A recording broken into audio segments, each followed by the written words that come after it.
नमस्कार, मैं सत्य प्रकाश स्वागत करता हूं अपने चैनल हम सब की कहानी एक नई रोशनी में। हर वर्ष माघ माह की पूर्णिमा को संत रविदास की जयंती मनाई जाती है। इस साल प्रयाग में महाकुंभ चल रहा है, इसलिए इस साल की रविदास जयंती इस महाकुंभ से मेल खाती है। इनका संबंध पवित्र गंगा से है। आप सभी ने सुना होगा किस्सा कि एक ब्राह्मण गंगा नहाने के लिए जा रहा था। उनको जूता ठीक कराना था। रविदास जी ने उन्हें जूता ठीक कराया। उन्होंने एक सिक्का दिया, लेकिन रविदास ने कहा कि आप गंगा मैया में इस सिक्के को चढ़ा देना। ब्राह्मण ने जाकर के वो सिक्के को गंगा मैया को दिया।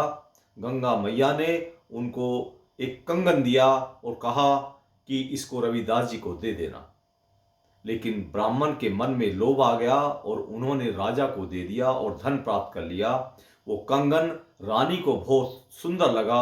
उन्होंने दूसरे कंगन की आकांक्षा रखी, लेकिन पंडित जी जो ब्राह्मण थे वो बड़े परेशान हो गए और दोबारा से रविदास जी के पास गए और सारा वर्णन उन्होंने सुनाया।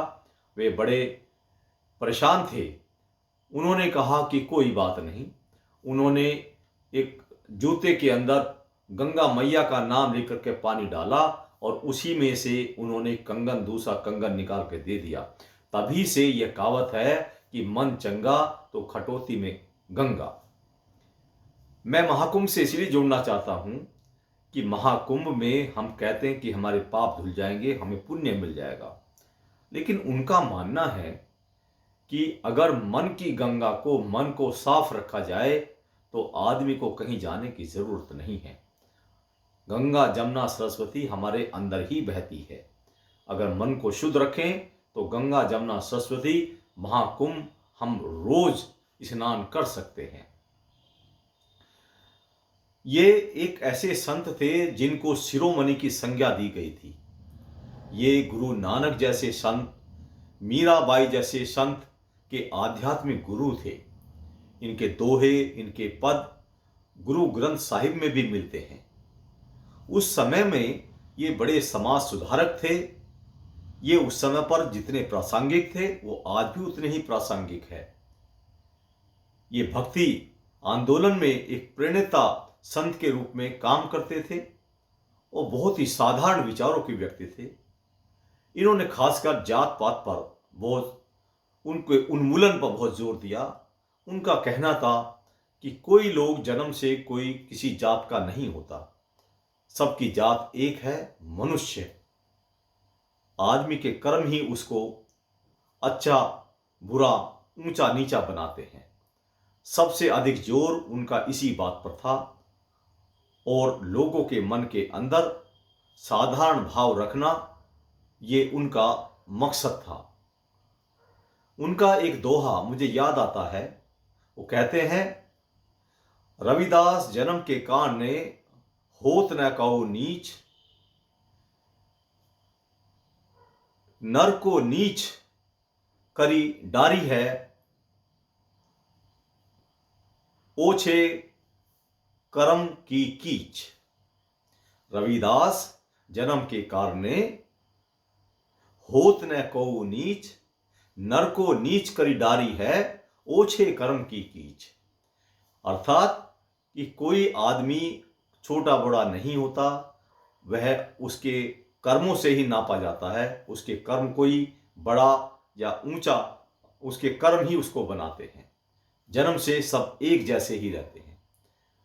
इसलिए संत रविदास एक ऐसे संत थे जो सच्चे मायनों में मानवता के पुजारी थे।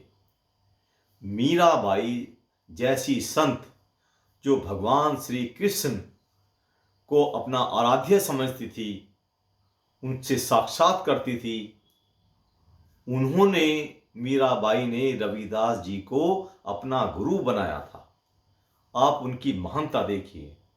सिखों के अंदर गुरु ग्रंथ साहब जो उनका पवित्र ग्रंथ है, उनके पद और उनके दोहे उसमें संकलित किए गए हैं। इस जयंती को मनाना महज एक औपचारिकता नहीं होनी चाहिए, बल्कि उनके लिए सच्ची श्रद्धांजलि तो तभी होगी जब उनके बताए गए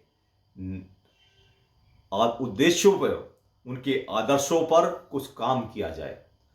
उनका मेन एक उद्देश्य था, मनुष्य की कोई जात पात नहीं होती। हमारे राष्ट्र को आज उनके उन्हीं आदर्शों की सख्त जरूरत है। इस जात पात के चक्कर में हमारा राष्ट्र कमजोर हो सकता है।